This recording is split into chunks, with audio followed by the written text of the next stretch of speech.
Halkım ıstara yolun üstünde 3 kanalı pat külüçler çıkart verecek men.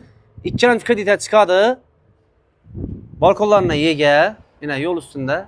Bir de avtobusa yürüttürttü. Bir de şamal gelip durada çay içiyip oturası da bir de. 2 kreditem çıkadı. Halasanız da bir de gilersadan o katını yiyip alıp durup yine işini açık koyup ne gitedi yine. Sayat yürüttürttü.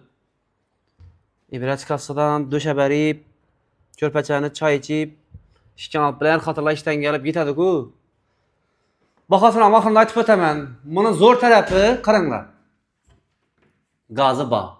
Bilesler bir anda gaz belimin durttu. Plitemiz gazla işiydi. Hem öz 100% koyulgan. Bir tane döşeği yok. Sebebi üzeri döşemen de baytam çok adam algan adam ey özüm mini halı koyacak edim.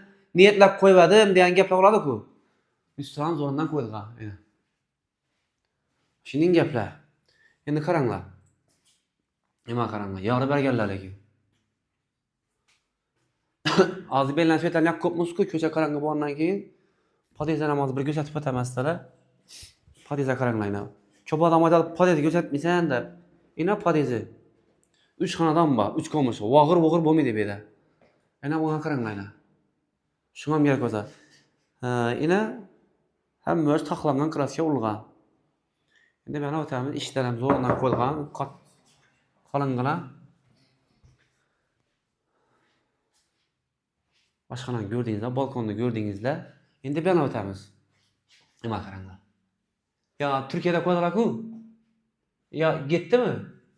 Türkiye'de ya Köpiye'de Meşte'de koydular ku. Aşın insafına koyulgandan bu. Ben de bir spalli hanamız. Nima karanglar ey. Hemme hanasında aynası var eken. Yine. Hemme hanasında. Hesaplı eken. Yarıttır eken. 3 kanalı 80 kvadrat. Yine normalin bakadı. Hem içkilemci hem çıkadı. Hem yolun üstünde hem gazı bağ. Bir yerimiz Sanuzel. Yine. Karangla biraz aytaman. Sanuzel'de Köpeğlerde Ukrayna joylashgan, doğru mu? Bir de o'zgizib turadi buni. Gaz getirib o'tirish shart emas. Bu yerimiz nima bo'lsa, bu yerimiz za. Endi Urganch City'de 4. etajda 80 kvadrat 100 pajina gördüğünüzde patkul 3 $56,5 bin ikkala kreditem chiqadi. Agar naqd tashiman desangizlar maksimalni qaytarib beradi. Maksimalni qaytarib beradi. Numerim 87'lik yazıp alınlar. 87'lik 607 87 87. Yazıp aldınız mı? Maşöyle yaktı ki. Yolun üstünde. 87'lik 607 87 87. Mesela sağ olunla, selamat olunla. Pulunu ayttım, $56,5 bin dedim. 2 lantiyem çıkadı. Gelinler remont edip oturmaysa 5-6 ay. Geletsadan Galan döşek, köpeçen döşek, doğru yaşap koyarızlar. Ana kreditini tölebi veririzler. Sağ olunla, selamat olunla.